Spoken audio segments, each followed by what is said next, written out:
Ruskin বন্ডের লেখা the night train এর দেউলি একটি অসাধারণ জনপ্রিয় গল্প।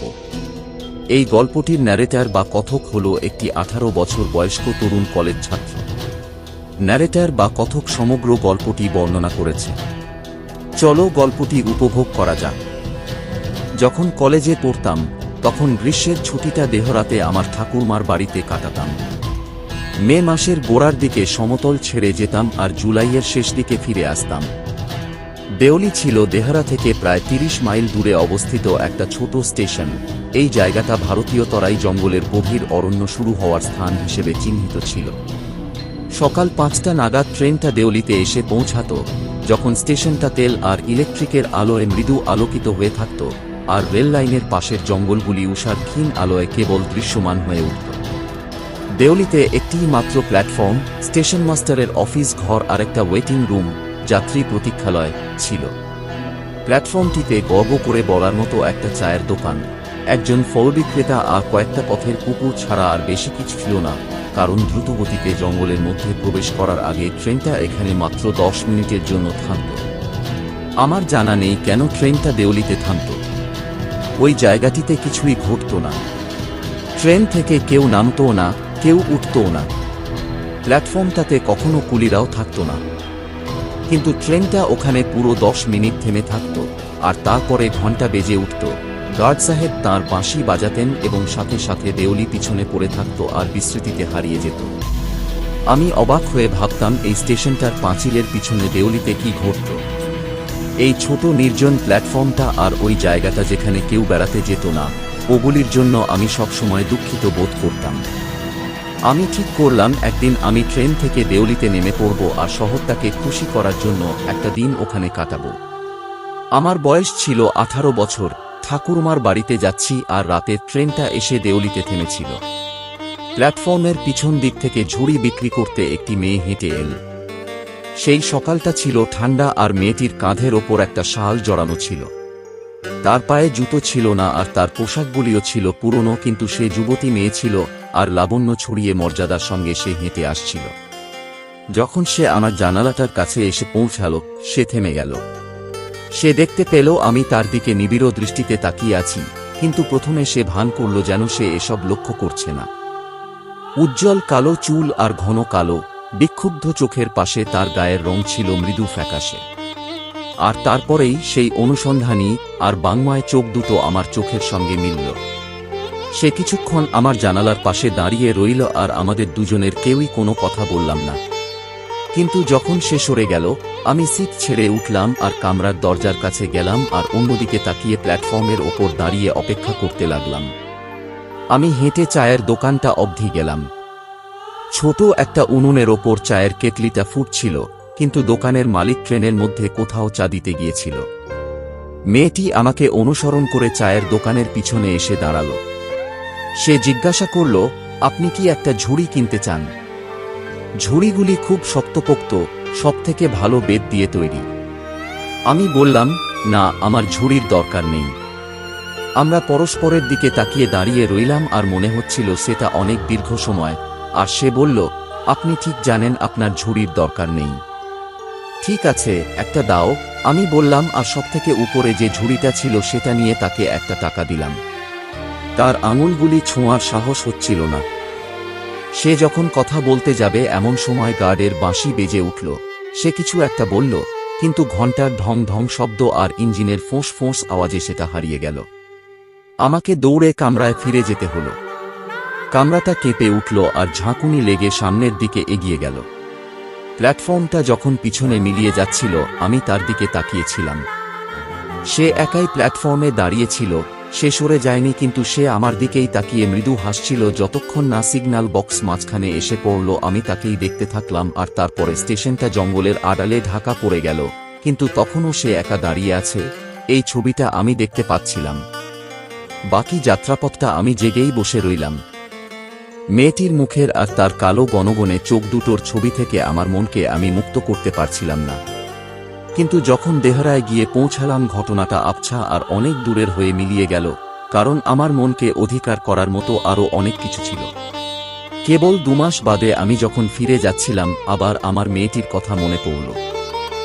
ট্রেনটা যখন স্টেশনের কাছে এসে পৌঁছালো আমি তাকে খুঁজছিলাম আর আমার মধ্যে এক অপ্রত্যাশিত রোমাঞ্চ জেগে উঠল যখন দেখলাম সে প্ল্যাটফর্ম দিয়ে হেঁটে আসছে। আমি লাফিয়ে কামরার পাদানিতে নেমে তার দিকে হাত নাড়াতে লাগলাম। যখন সে আমায় দেখতে পেল সে মৃদু হাসল। আমি যে তাকে মনে রেখেছি এই ব্যাপারটায় সে খুশি হয়েছিল। আমিও সে যে আমায় মনে রেখেছে তাতে খুশি হয়েছিলাম। আমরা দুজনেই খুশি হয়েছিলাম। ব্যাপারটা অনেকটা দুই পুরনো বন্ধুদের দেখা হওয়ার মতো। সে ঝুড়ি বিক্রি করার জন্য ট্রেনের পুরো দৈর্ঘ্য বরাবর অবধি গেল না, তার বদলে সোজা চায়ের দোকানে চলে এল। তার কালো চোখ দুটো হঠাৎ আলোয় ভরে উঠল। কিছুক্ষণ আমরা কোনো কথা বলিনি, কিন্তু এর চেয়ে বেশি বাংময় আমরা কখনোই হতে পারতাম না। আমি একটা আবেগ অনুভব করছিলাম যে তাকে ওইখানেই তক্ষুনি ট্রেনে তুলে নেব আর আমার সঙ্গে করে তাকে নিয়ে যাব। দেওলি স্টেশনে সে আমার চোখের সামনে মিলিয়ে যাচ্ছে, এই দৃশ্যটার চিন্তা আমি সহ্য করতে পারছিলাম না।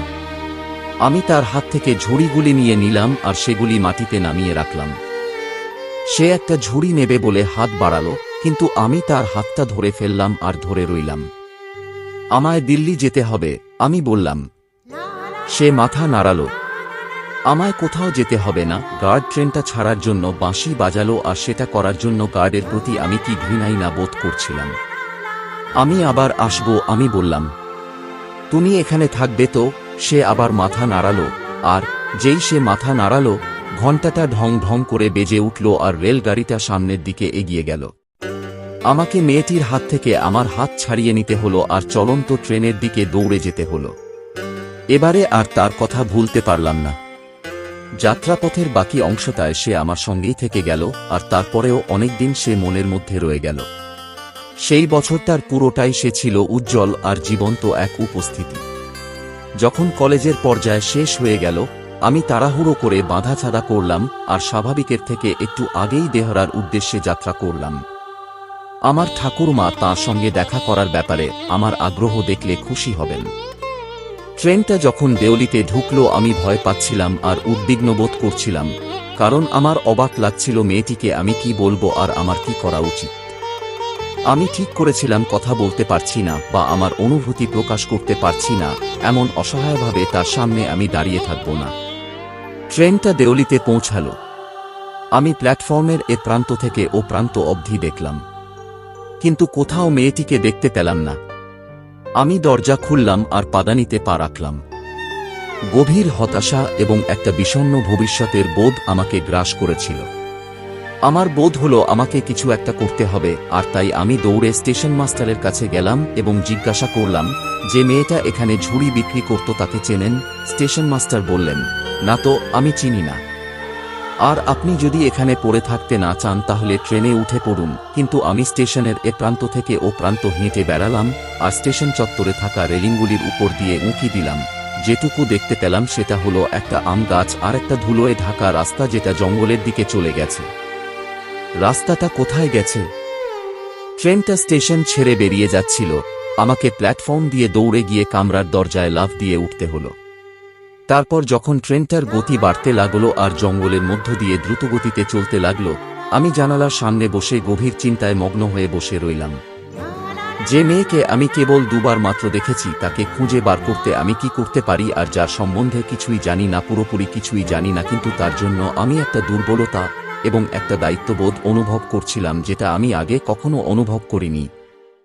যাই হোক, ঠাকুরমা আমার আশা নিয়ে মোটেই খুশি হল না, কারণ তার কাছে আমি 2 সপ্তাহের বেশি রইলাম না। আমি অস্থির এবং অস্বচ্ছন্দ বোধ করছিলাম। তাই আবার সমভূমিতে ফেরা ট্রেন ধরলাম। উদ্দেশ্য ছিল দেওলিতে স্টেশন মাস্টারকে আরও কিছু প্রশ্ন করা, কিন্তু দেওলিতে একজন নতুন স্টেশন মাস্টার এসে গিয়েছিলেন। আগের লোকটি গত সপ্তাহের মধ্যে অন্য কোনো পদে যোগদান করেছিলেন। এই নতুন লোকটি যে মেয়েটি ঝুড়ি বিক্রি করত তার সম্বন্ধে কিছুই জানতেন না। আমি চায়ের দোকানের মালিককে খুঁজে বার করলাম, ছোটখাটো কুঁকড়েআওয়া চেহারার একজন মানুষ, পরনে তেলচিটে পোশাক, আর তাকে জিজ্ঞাসা করলাম ঝুড়িওয়ালি মেয়েটি সম্বন্ধে সে কিছু জানে কিনা। হ্যাঁ, এখানে ওরকম একটা মেয়ে ছিল বটে, আমার পরিষ্কার মনে পড়ছে, সে বলল। কিন্তু সে এখন আসা বন্ধ করে দিয়েছে। আমি জিজ্ঞাসা করলাম, কেন? তার কি হয়েছে? লোকটি বলল, আমি কি করে জানব? ও তো আমার কেউ ছিল না। আর আবার একবার আমাকে ট্রেনের জন্য দৌড়তে হলো।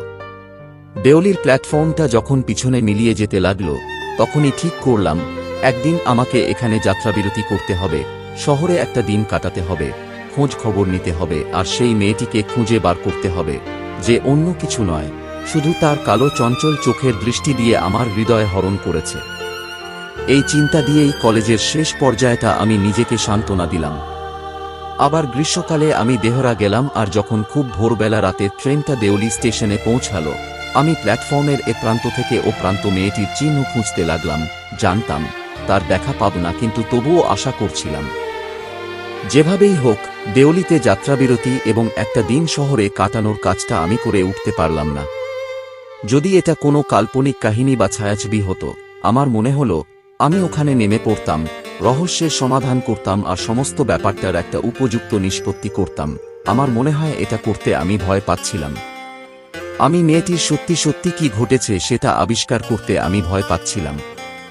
হয়তো সে আর দেউলিতে থাকে না, হয়তো তার বিয়ে হয়ে গেছে, হয়তো সে অসুস্থ হয়ে পড়েছে। গত কয়েক বছরে বহুবার আমি দেউলির ওপর দিয়ে গেছি, আর অর্ধেক প্রত্যাশা নিয়ে সর্বদাই কামরার জানালা দিয়ে তাকিয়েছি যে দেখতে পাবো সেই অপরিবর্তিত মুখটা হাসি নিয়ে আমার দিকে চেয়ে আছে। আমি অবাক হয়ে ভাবি দেউলিতে এই স্টেশনের পাঁচিলটার বাইরে কি ঘটে, কিন্তু কোনোদিনই আমি এখানে যাত্রাবিরতি করব না।